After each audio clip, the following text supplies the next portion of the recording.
ibadah mereka. Maka takjublah mereka dan berkata, dari mana diperolehnya hikmat itu dan kuasa untuk mengadakan mujizat-mujizat itu? Ayat 55. Bukankah ia ini anak tukang kayu? Bukankah ibunya bernama Maria dan saudara-saudaranya Yakobus, Yusuf, Simon, dan Yudas? Dan bukankah saudara-saudaranya perempuan semuanya ada bersama kita? Jadi dari mana diperolehnya semuanya itu?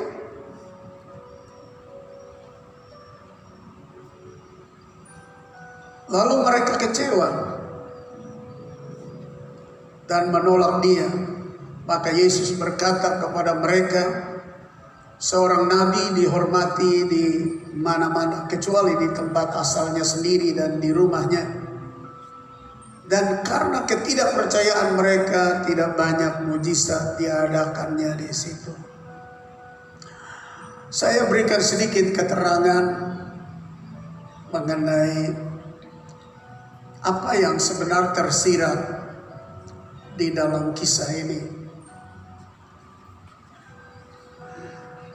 Yang perlu diketahui bahwa di penghujung dari pemerintahan Raja Salomo 40 tahun, kerajaan Israel itu terbagi menjadi dua bagian. Bagian yang pertama disebut kerajaan Israel, yaitu bagian utara dari Israel, di mana ada 10 suku berkumpul di situ dan disebut kerajaan Israel, ibu kotanya Samaria. Lalu ada 2 suku, yaitu Yehuda dan Benyamin, dan separuh dari Yusuf, 2 suku saja. Itu di bagian selatan yang ibu kotanya Yerusalem. Lalu kerajaan selatan ini disebut dengan kerajaan Yehuda. Setelah kita mendengar ini, kita tahu bahwa Yesus lahir di kerajaan Yehuda di Bethlehem, karena Bethlehem itu di kerajaan Yehuda.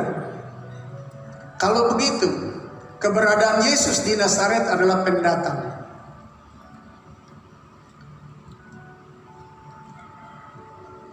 Kenapa dibilang pendatang?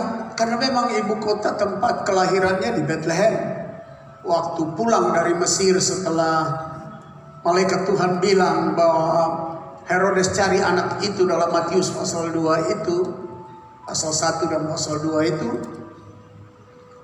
maka Tuhan perintahkan untuk Yusuf Maria membawa Yesus ke Mesir. Dan setelah beberapa waktu di sana, malaikat Tuhan sendiri bilang bahwa sekarang kembali. Menurut Matius pasal 2 ayat 20, karena orang yang mau membunuh Yesus sudah mati, jadi kembalilah. Waktu kembali mereka menuju ke daerah Yehuda, menuju ke kota mereka di Bethlehem. Tapi Anda tahu cerita itu, bahwa yang ganti Raja Herodes waktu itu lebih kejam daripada Herodes. Dan akhirnya Yusuf dan Maria tidak masuk ke kota dan kerajaan mereka Yehuda, tapi pergi sebagai pendatang di kerajaan utara, kerajaan Israel, di kota kecil yang bernama Nazaret. Jadi pertama perlu dipahami bahwa kenapa mereka menolak dia. Kalau kita baca ini,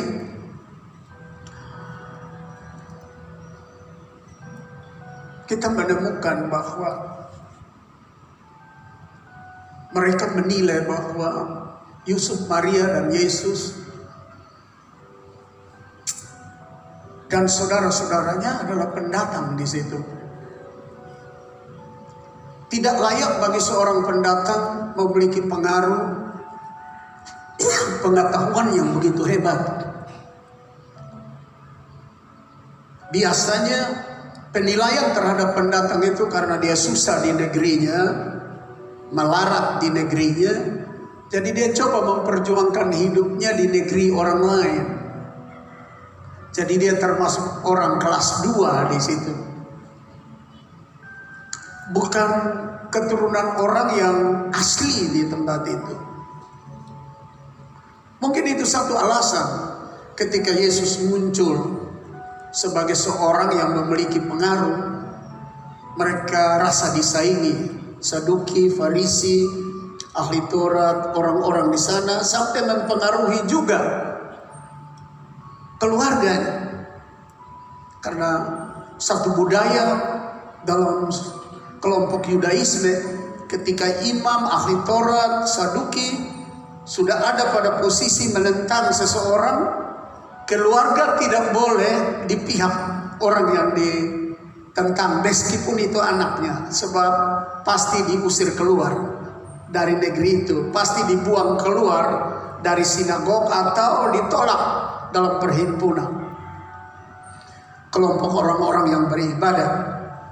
Jadi itu satu hal yang perlu diperhatikan, kenapa mereka tolak dia. Kedua, setelah mereka melihat bahwa pelayanan Yesus adalah sebuah pelayanan yang berbeda dengan pelayanan mereka, lalu mereka mulai berkata,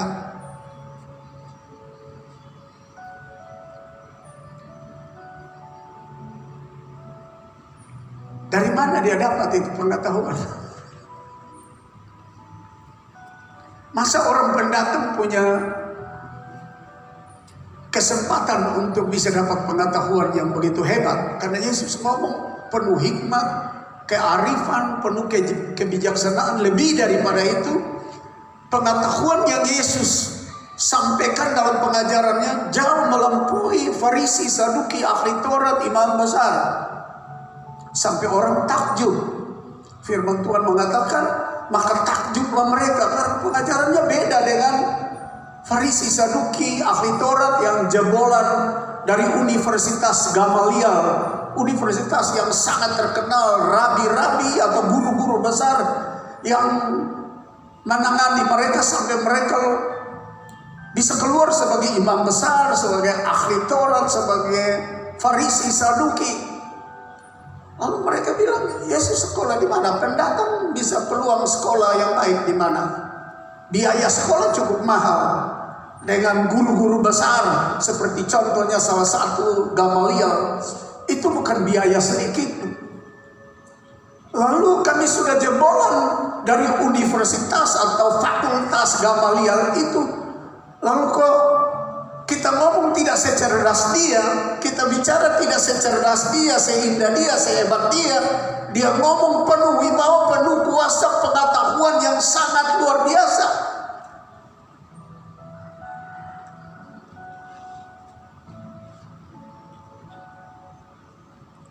Ahli Taurat bingung. Dan mereka mulai merasa tersaingi. Ketika mereka merasa tersaingi dari orang yang tidak tahu dia sekolah di mana, mereka bilang, dari mana dia dapat itu? Jadi nada pembicaraan ini, mereka tidak yakin Yesus ada sekolah, tapi mereka tidak tahu bahwa Yesus itu sekolah atau tidak. Dia Tuhan yang maha tahu, dia sumber hikmat, bahkan dia itu hikmat sendiri, adalah hikmat itu sendiri. Dia adalah Allah yang menjadi manusia, yang sekalipun dia manusia tetap otoritas, wewenang, wibawa, kuasa, power daripada Tuhan ada di dalam dia, karena dia adalah Tuhan. Sesuai dengan Yohanes 1 pasal Yohanes 1 ayat 1, 2 dan 3 yang berkata dengan sangat terang kepada kita yang berulang kali mendengar dan membaca ayat itu, bahwa pada mulanya itu firman itu bersama-sama dengan Allah. In the beginning is the Word with God.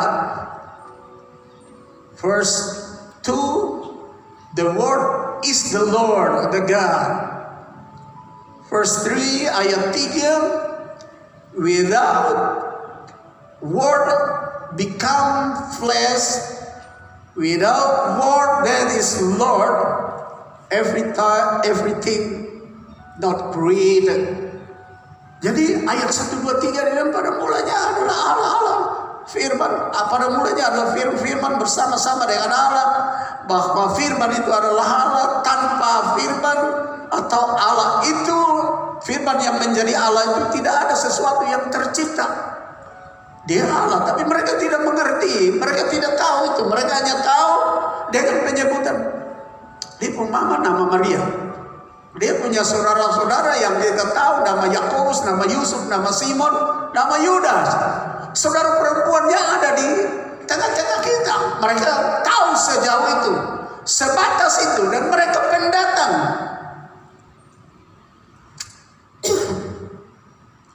Karena merasa disaingi, firman Tuhan berkata, ayat 57, lalu mereka kecewa dan menolak dia. Nah, saya membuat sebuah catatan penting untuk kita ingat. Farisi Saduki merasa disaingi dalam pengetahuan dan dalam kuasa. Karena mereka sekolah dengan banyak biaya yang dikeluarkan di bawah bimbingan tangan rabi-rabi atau guru-guru besar yang terkenal seperti Gamaliel dan guru-guru besar rabi-rabi yang lain. Namun pelayanan mereka tak sehebat Tuhan Yesus. Yang pertama, mereka nilai pendatang di situ. Yang kedua, mereka berpikir tidak pantas pendatang melakukan sesuatu yang baik. Tapi lebih daripada itu, dalam ayat-ayat itu Anda menemukan ketika mereka melihat Yesus dipakai, Yesus adalah Tuhan yang melakukan perkara ajaib, perkara luar biasa. Selayaknya orang harus datang kepada orang yang luar biasa dan bertanya, mengapa sampai engkau punya perkataan penuh kuasa? Mengapa engkau punya perkataan penuh pengaruh? Kenapa orang buta melihat? Kenapa orang tuli dengar? Kenapa lumpuh berjalan? Kenapa segala macam sakit penyakit itu disembuhkan? Tapi ternyata Farisi Saduki dan orang-orang yang ada di dalam sinagog itu, dan sangat khusus kepada pemimpin yang ada waktu itu yang memberi izin Yesus ngomong di dalam sinagog atau di dalam rumah ibadah itu, mereka tidak memiliki kerendahan hati untuk kalau seorang luar biasa pergi tanya kenapa dia luar biasa. Kalau seorang berhasil, seorang memiliki pengaruh, seorang memiliki kedudukan, seorang memiliki kuasa, memiliki pekerjaan mujizat dan ajaib, selayaknya mereka pergi tanya. Tapi karena mereka sombong, mereka angkuh, they very arrogant and lofty, sombong, angkuh. Mereka tidak pergi tanya. Kemungkinan penyakit ini penyakit biasa yang sedang berlangsung hari ini. Ketika tetangga kita maju, teman kita maju, kenalan kita maju, orang lain maju, orang lain berhasil di dalam pendidikan, berhasil dalam usaha, dalam pekerjaan. Ini saya coba membuat sebuah kesejajaran yang berkaitan dengan kehidupan keseharian manusia. Ketika kita melihat orang berhasil, ketika kita lihat orang maju, lalu kita tidak maju, banyak kali kita bersikap seperti Farisi Saduki ini. Tidak rendah hati untuk datang bertanya, meminta petunjuk, arahan, pengalaman kenapa dia berhasil supaya kita bisa melakukannya dalam hidup. Tapi justru kita mencercanya. Contohnya yang pertama, ayat 55, mereka tidak datang tanya, tapi mereka mulai mengangkat latar belakang pekerjaannya. Itu anak tukang kayu. Nada mengatakan bahwa dia anak tukang kayu dan bahkan Yesus tukang kayu juga. Sebab setelah umur 12 tahun pulang dari Yerusalem dalam pesta 7 hari itu, Maria Yusuf buru-buru pulang untuk mengerjakan pekerjaan tukang kayu mereka. Lalu mereka lupa Yesus, itu umur 12 tahun. Dan setelah dapat Yesus lalu mereka bawa pulang Yesus 18 tahun. 18 tahun. 10, 5, 18 tahun. Itu nama Yesus tidak pernah diekspos. Nama Yesus tidak pernah disebut-sebut selama 18 tahun. Banyak orang, yang saya maksudkan banyak orang ini, sampai hari ini banyak teolog coba membuat sebuah analisa bahwa 18 tahun itu Yesus sekolah. Tapi tidak ada data dalam Alkitab bilang Yesus sekolah. Yesus guru besar. Yesus Tuhan, dia bisa sekolah di mana? Tapi yang benar, setelah pulang beberapa waktu di Nazaret, Yusuf meninggal. Dan karena dia sebagai anak sulung, dalam budaya dan kultur ketimuran, dia akan bertindak sebagai ayah mencari nafkah. Berarti dia kembali mengerjakan pekerjaan papanya secara lahiriah, yaitu tukang. Banyak orang suka bilang tukang kayu. Tapi sebenarnya bahasa asli mengatakan dia tekton, yang berarti dia tukang batu, tukang besi, tukang kayu, tukang semua. Jadi pekerjaan tukang itu kemungkinan dianggap begitu rendah levelnya. Kalau sekretaris gubernur, kalau sekretaris bupati, kalau kepala biro, kalau kepala bagian, kalau kepala doi, kepala uang, nah itu terkenal. Atau mungkin bupati, atau mungkin gubernur, atau ada darah biru mengalir di dalam dia. Mungkin mereka tidak ngomong, tapi mereka lihat bahwa dia pun mama nama Maria, dia pun saudara kerja serabutan, dia tukang kayu.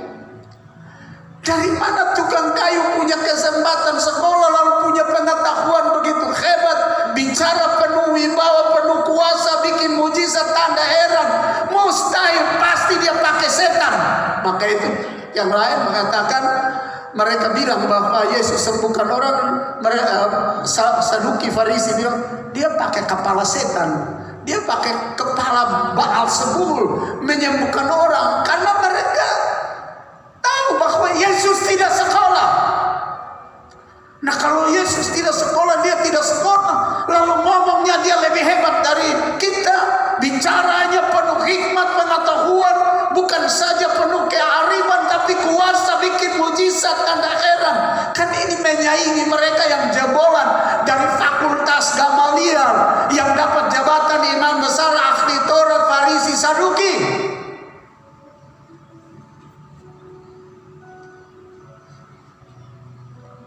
Tapi sekali lagi, kalau mereka mau punya seperti Yesus punya, mereka datang sama Yesus dan mereka tanya, Yesus, lu dapat ini dari mana? Tolong terangkan kita supaya kita bisa lakukan seperti yang lu lakukan. But they very arrogant and they not realize they need Jesus to explain to them about power, about miracle, where Jesus doing. Mereka sangat sombong, tidak rendah hati, sangat angkuh untuk datang tanya sama Yesus, dari mana engkau punya kuasa, pengetahuan, hikmat, coba jelaskan kepada kami untuk kami coba adopsi, ikut dan tiru dan lakukan. Mereka lakukan itu. Betapa angkuh dan betapa sombongnya mereka. Lalu mereka mulai katakan sama orang semua, anak tukang kayu, Buat apa dengar sama dia anak tukang kayu? Dengar kita nih, jebolan sekolah yang luar biasa. Dia tidak tahu sekolah di mana.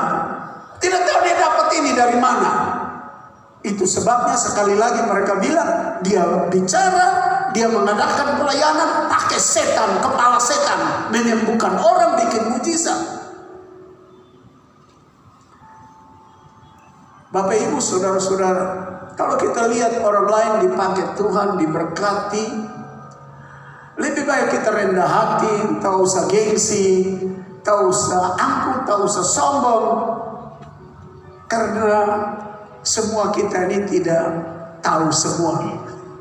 Semua kita ini tidak mengetahui semua, termasuk saya pendeta, tidak tahu semua.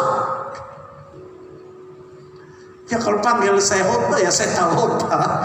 Tapi yang lain saya tidak tahu. Nah kalau mau tahu berarti belajar sama orang tuh. Rendah hati pergi tanya sama orang. Satu kali saya dengan Ibu Gembala diundang ke Fuller di Amerika Serikat. Jadi saya dengan Ibu Gembala pergi dalam pertemuan di Fuller di Amerika Serikat di Pasadena. Kami ada pertemuan kurang lebih ada 1.000-2.000 hamba Tuhan kumpul. Lalu satu waktu seorang profesor, dia bawa dia punya makalah. Profesor itu adalah gembala sidang dari Crystal Church. Crystal Church itu gereja yang megah, yang waduh luar biasa. Sebab dari lantai dasar sampai di puncak atapnya semua kaca. Di dalam gereja itu mereka bikin ada sungai yang mengalir. Suasana dalam gereja itu seperti di Taman Eden.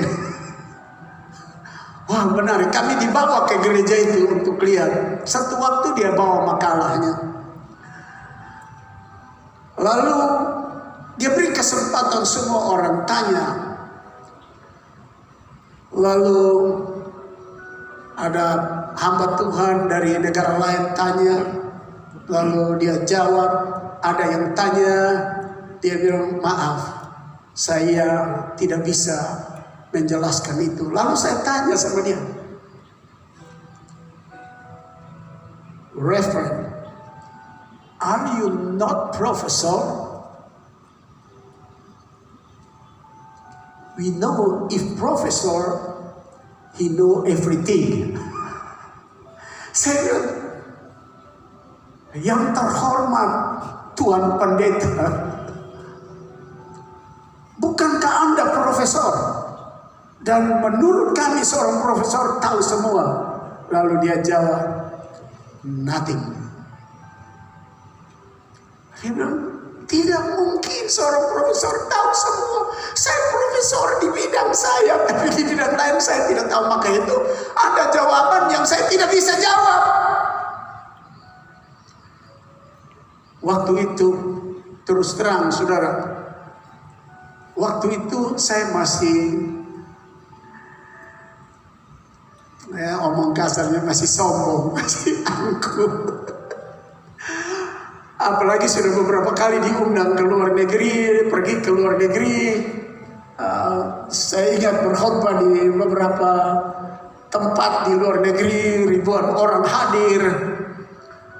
Lalu di Asia ini, di lapangan-lapangan, saya berkhotbah di lapangan-lapangan. Seperti di Malaysia, di beberapa tempat lain, puluhan ribu orang. Saya masih ada sedikit kesombongan. Saya pikir saya tahu semua. Tapi waktu profesor ini,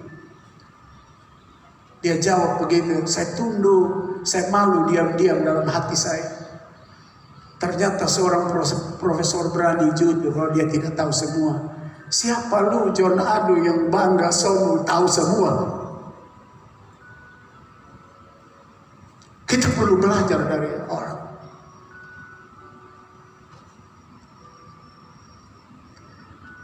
Tapi si Farisi Saduki ini, ketika dia lihat Yesus melakukan perkara ajaib, ngomong penuh wibawa, penuh kuasa, Dia tidak rendah hati untuk datang tanya. Kenapa engkau pintar bikin ini? Kenapa engkau hebat bikin ini? Tapi mereka mulai coba menghina dia di muka umum. Itu dia kan bukan tukang kayu, bukan anak tukang kayu. Dia pun mama ada di sini, dia pun anak-anak kerja serabutan, bukan pejabat, bukan orang hebat. Sebenarnya ujungnya mau bilang begini, buat apa dengar dia? Dengar kami yang lulusan daripada rabi-rabi, guru-guru besar. Tapi perkataan mereka hanya bicara tentang peraturan-peraturan Taurat dan lain-lain. Hanya untuk mencari perhatian, pujian. Mengajarkan hal-hal yang berkaitan dengan hal-hal lahiriah lebih banyak. Bukankah kehidupan kita hari ini, ketika kita lihat orang maju, itu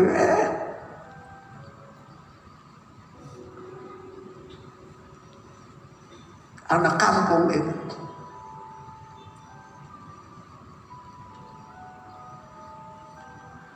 Saudara masih ingat ya?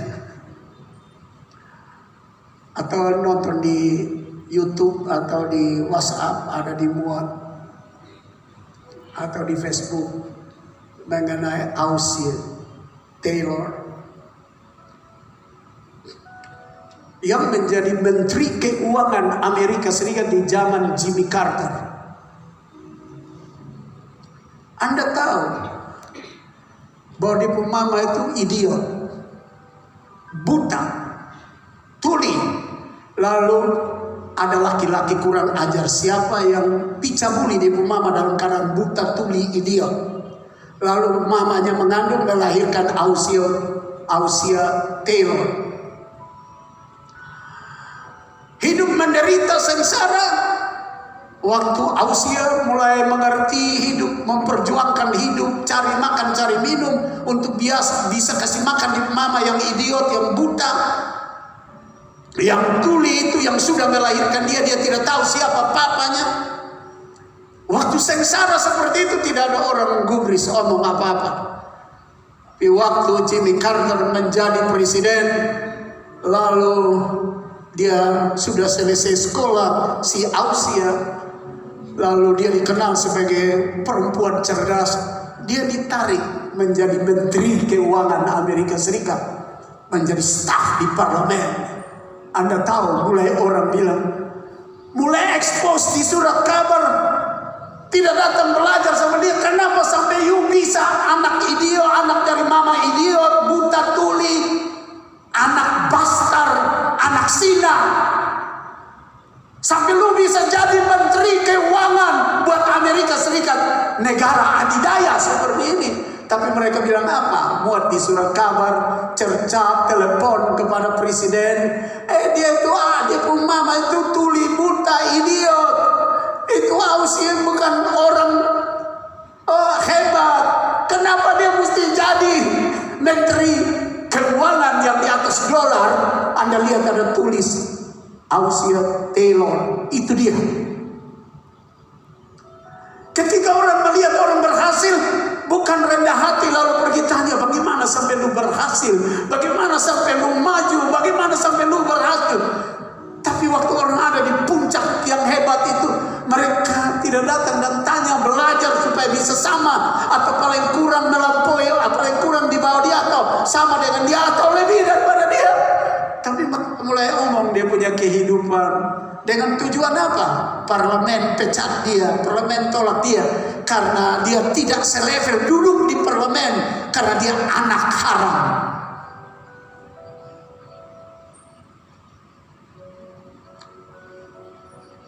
Tapi kalau saudara pegang dolar, saudara akan lihat Aussie Taylor tanda tangan di dolar. Nah, sisa Saduki, Farisi, ahli Taurat ini lihat Yesus lakukan perkara ajaib. Mereka bilang, dia sekolah di mana? Tukang kayu, anak dia tukang kayu. Maksudnya apa? Merendahkan orang supaya kalau bisa orang tidak ikut sama dia. Karena buat apa ikut tukang kayu? Buat apa ikut orang tidak sekolah? Kan itu spiritnya seperti itu. Maksud apa mereka bilang Ausia punya mama idiot, buta tuli, dia anak bastard, dia anak silam. Tujuannya supaya parlemen gengset dia, kasih berhenti dia. Jimmy Carter pecat sama dia. Tapi Anda lihat apa yang terjadi bagi Ausia Taylor.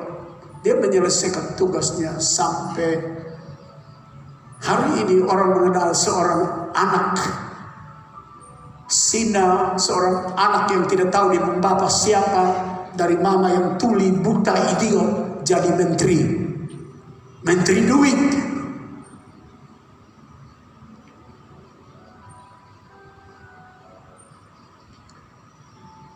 Yang kedua, mereka menilai status daripada Yesus terdatang di situ. Apa mungkin seorang pendatang bisa punya pengetahuan? Mungkinkah Yesus bisa sekolah selevel mereka? Mereka pikir mereka punya pandangan lebih baik dia tidak boleh ada. Mereka tolak sama dia. Mereka tidak senang sama dia. Jadi kita yang berhasil, ingat bahwa selama kita ada di dunia ini ada kelompok orang seperti ini. Kalau saudara bisa beli rumah, bikin rumah bagus, jangan pikir semua orang akan bilang haleluya, puji Tuhan, Tuhan sudah bantu dia, tolong dia sehingga dia punya rumah. Tapi ada kelompok lain yang berkata, tahu dia sudah tipu siapa, kau dapat duit kau dia bangun dulu. Ada itu. Jadi tak usah heran. Tapi kita belajar, kalau kita mau supaya sama seperti orang lain atau lebih daripada orang lain dalam keberhasilan, jangan sombong. Maka itu topik saya, kesombongan dan jauh dari kerendahan hati. Manusia akan gampang bertindak brutal, arrogance, and far from humility of people, of human beings, will easy to kill some men, some people. Jadi kesombongan dan tidak rendah hati itu akan membuat orang mudah membantai, membunuh, melakukan perbuatan brutal, atau gampang bunuh orang, gampang menolak orang. Their action not doing good but brutal. Tindakan mereka tidak ada yang baik, melainkan brutal. Mereka usir Yesus, mereka tolak Yesus. Dalam konteks yang sama dalam Matius 13 ini sebenarnya ada catatan perikop yang sama di dalam Injil Lukas, nanti kita baca. Kalau di Injil Lukas dia lebih memberikan keterangan secara sempurna, bukan mereka saja tolak dia, tapi nanti kita baca. Jadi mereka berupaya untuk mengusir, menolak, sebab mereka tidak suka. Mereka merasa disaingi. Saya juga masih ingat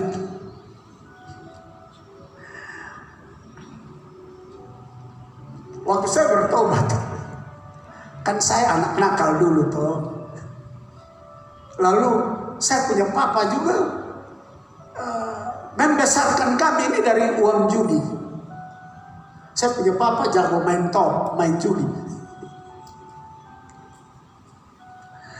Jadi waktu saya bertobat, sekolah pendeta, lalu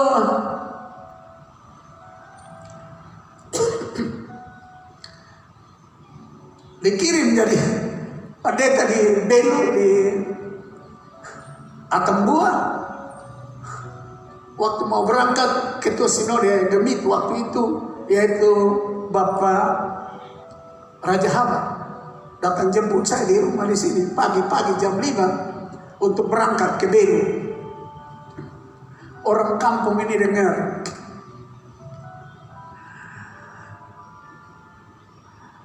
Mereka tidak datang tanya saya kenapa saya bisa jadi hamba Tuhan, kenapa saya bisa bertobat. Yang lain bilang, puji Tuhan itu anak nakal jadi pendeta ya. Itu anak tidak tahu aturan bisa bertobat ya. Tapi yang lain bilang begini, dia pun bapak tukang judi, bahkan doi judi. Saya tidak percaya dia jadi pendeta. Waktu mau dikirim ke Belu, mereka semua yang tidak senang bilang begini, anak nakal begitu pasti dia pergi dan bunuh dia di Belu. Anda lihat kalau orang tidak rendah hati dan ingin bertanya, kenapa lu dulu nakal, lu jahat, lu tidak baik, sekarang jadi hamba Tuhan, sekarang lu jadi pendeta, sebenarnya kenapa sampai lu bisa berubah begitu? Kalau mereka rendah hati saja dan tidak angkuh, mereka kan datang tanya sama saya. Tapi karena mereka tidak suka, mereka tidak senang, mereka cari saya punya titik-titik di mana kalau bisa orang tidak percaya bahwa saya pendeta. Dia pun bapak tukang judi, udah makan dari doi judi, anak nakal. Jadi maksudnya tak usah dengar kalau dia nakal, dia hidup dari keluarga tukang main judi, masa jadi pendeta.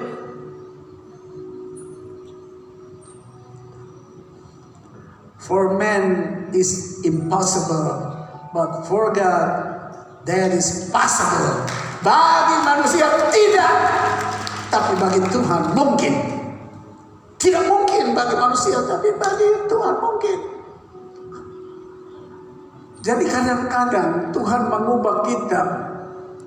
Mungkin kita punya kehidupan ekonomi pas-pas, tiba-tiba Tuhan kasih naik kita. Kita belum punya pekerjaan, Tuhan siap pekerjaan. Lalu kita belum jadi pejabat, kita dikasih jabatan kan. Orang yang berpikir rendah hati dan tidak angkuh, mereka akan datang tanya, lu bikin bagaimana sampai lu bisa maju seperti itu? Tapi orang yang angkuh, sombong akan coba bicara, anak tukang kayu sama seperti Yesus. Pendatang, buat apa dengar sama dia? Apalagi dia lakukan semua itu bukan karena kuasa dari Allah Tuhan, tapi dia pakai Baalzebul. Tujuan akhirnya apa? Melenyapkan orang ini, melakukan pembunuhan karakter, membuat orang kalau bisa tak usah ikut Yesus.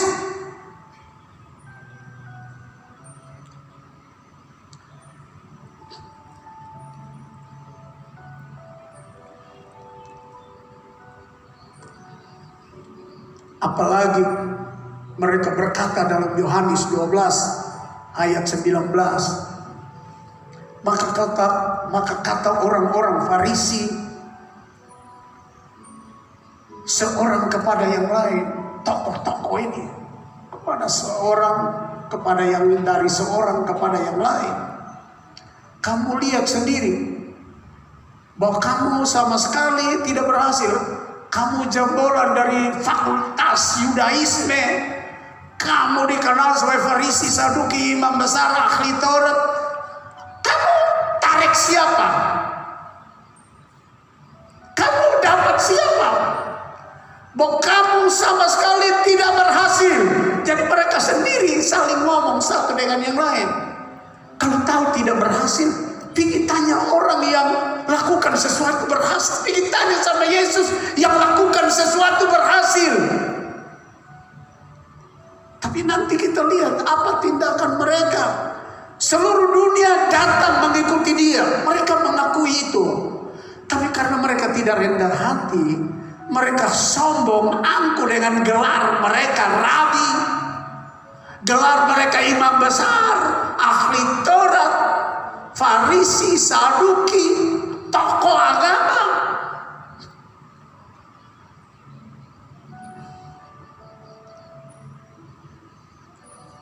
Mereka selalu expose sesuatu yang kalau bisa menggairahkan orang untuk tidak ikut Yesus.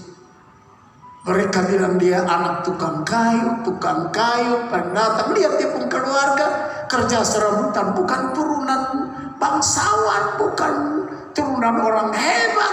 Buat apa dengar sama dia? Tapi mereka akui bahwa Yesus punya perkataan menarik banyak orang. Dan mereka omong sendiri. Kita tidak berhasil. Kita jebolan sekolah luar biasa, tapi kita nol besar. Mereka ngomong bikin jengkel di antara mereka sendiri. Dengan maksud emosi mereka makin menyala-nyala. Supaya kalau bisa Yesus ini dibunuh. Dan kita tahu endingnya mereka bawa sampai disalib. Anda lihat Lukas pasal 4 ayat 28 berkata begini. Jadi ini konteksnya, topiknya sama. Yesus ngomong di dalam bait Allah yang sama. Tapi ini Lukas menyampaikannya lebih jelas bagaimana mereka tolak dia. Mendengar itu mendengar dia punya pengajaran. Dia punya khotbah, dia punya penjelasan, dia punya hikmat, dia punya pengetahuan. Lalu di otak mereka dia anak tukang kayu, dia pendatang, dia punya keluarga, Maria ada di sini, saudara-saudaranya kerja serabutan, tak selevel dengan kami yang punya sekolah istimewa. Mendengar itu sangat marahlah semua orang yang di rumah ibadah itu. Mereka bangun, lalu menghalau Yesus keluar kota dan membawa dia ke tebing gunung tempat kota itu terletak untuk melemparkan dia dari tebing itu. Anda lihat, sombong, angkuh, tidak rendah hati, dia punya ending hanya pembunuhan karakter, bahkan sampai bunuh orang, sampai mematikan orang, menghancurkan orang, membinasakan orang. Oleh sebab itu Tuhan Yesus bilang, jangan sombong. Firman Tuhan bilang, Allah membenci orang sombong. Karena sombong, angkuh, dia punya akhir tidak menarik. Arrogance and far from humility, humans will easy to act brutally. Very easy to kill people and men. Jadi kesombongan, tidak rendah hati, itu akan mudah dan sangat gampang untuk kita bertindak brutal, membunuh sesama. Kesombongan dan jauh dari kerendahan hati, manusia akan gampang bertindak brutal dan susah melakukan yang baik. Yesaya pasal 2 ayat 17. Manusia yang sombong akan ditundukkan dan orang yang angkuh akan direndahkan. Hanya Tuhan sajalah yang maha tinggi pada hari itu.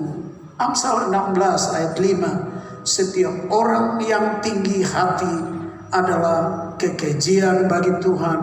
Sungguh ia tidak akan luput dari hukuman. Kenapa saya khotbah hari ini mengenai jangan sombong dan harus rendah hati?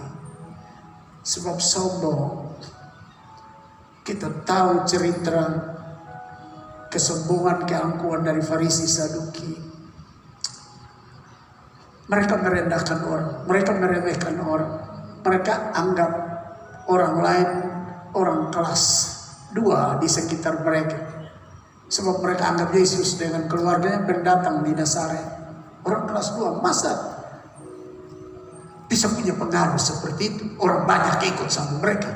Kami yang sebagai tokoh-tokoh, orang tidak ikut kami.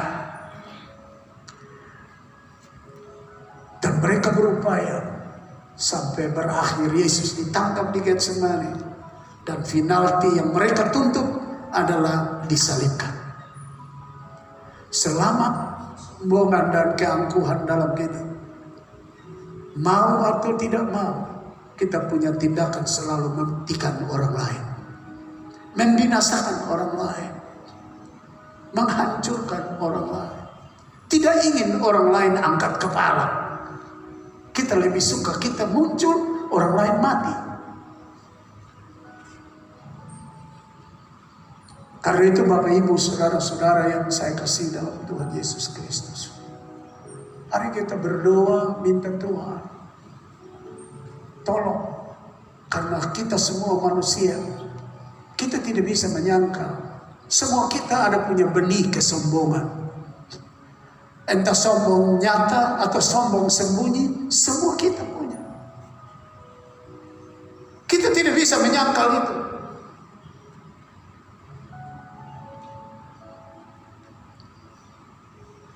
Kita perlu berdoa supaya kesombongan dan tinggi hati jangan kuasai kita. Tapi biar Roh Allah memenuhi kita dan kita kuasai kesombongan dan tinggi hati itu. Sehingga dia tidak menuntun kita untuk melakukan perbuatan yang tidak benar. Untuk kasih jauh, buang itu kesombongan susah saudara. Untuk buang itu tidak rendah hati, itu sulit tinggalkan kita. Itu mendampingi hidup kita. Yang kita perlu Tuhan Roh Kudus masuk dalam kita, supaya kita bisa menguasai kedagingan kita, kesombongan dan keangkuhan kita, dan tidak rendah hati, supaya kita tidak menjadi orang yang bertindak brutal dalam hidup ini.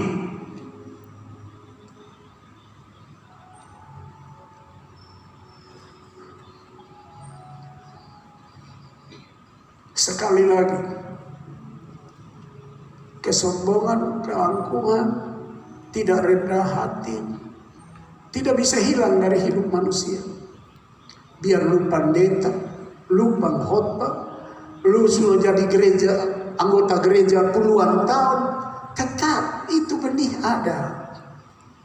Hanya yang diperlukan kita minta supaya kesombongan dan tinggi hati jangan kuasai kita. Kita jangan pikir bahwa sombong angkuh itu orang yang ada duit, orang kaya, orang yang berkedudukan tinggi, punya pengetahuan, punya kepintaran, punya kebolehan. Orang miskin melarat saja sombong, saudara.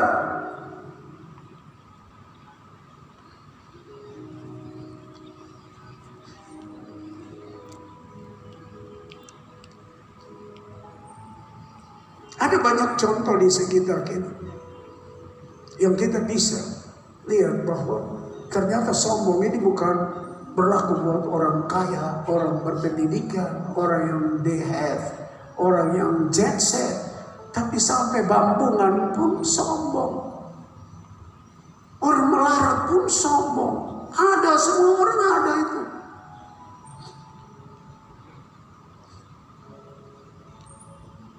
Jadi kalau kita dengar firman Tuhan ini, yang kita butuh, kita minta Roh Kudus kuasai hidup kita, supaya kita dapat menguasai kesombongan kita, sehingga dia tidak terekspresi. Tidak rendah hati kita tidak terekspresi karena dikontrol oleh Roh Kudus.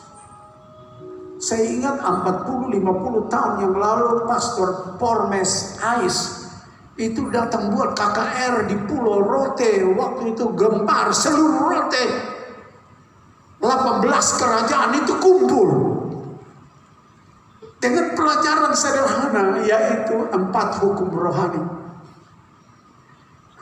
Itu pelajaran yang dibawa oleh Reverend Pormes Ais Pormes, di mana 4 hukum rohani itu adalah gambar. Dia gambar di dalam satu lingkaran begini, itu bilanglah manusia, dia bilang. Lalu di dalamnya ada kursi di situ. Lalu permulaan kursi itu dia bilang itu hati. Lalu permulaan hidup manusia itu di atas kursi itu yang duduk huruf E, ego. Di dalam ego itu sombong, angkuh, munafik, berzina, pencuri, mabuk, judi, selingkuh, membunuh, semua perkara kotor itu digambar dengan huruf E, egois. Tapi dia bilang waktu kita terima Yesus masuk duduk di kursi itu, E-nya turun di bawah kursi. Dan itu ego turun di bawah kursi. Tapi dia bilang, ketika kita tidak menyenangkan Yesus yang duduk di kursi hati ini, lalu Yesus pergi, yang ada di bawah kursi naik kembali duduk di kursi hati kita jadi menjadi sombong, angkuh, munafik, penuh dengan dosa. Jadi dia punya cerita. Itu dosa itu tidak jalan jauh-jauh, dia di bawah kursi kita itu.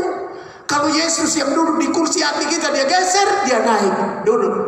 Jadi begitu gampang. Maka itu yang diperlukan. Kita berdoa, Roh Kudus tolong kita. Ada amin. Berikan sanjungan bagi Tuhan. Kita berdoa supaya yang ada di bawah kaki kursi itu, di bawah sana, jangan naik duduk di atas kursi hati kita. Biar Yesus duduk terus. Artinya dia yang kontrol kesombongan kita, keangkuhan kita, emosi kita, nafsu kita, keinginan kita, sehingga semua menyenangkan Tuhan dan tidak mendatangkan maut dan kematian buat diri kita dan buat orang lain. Mari kita bangkit berdiri.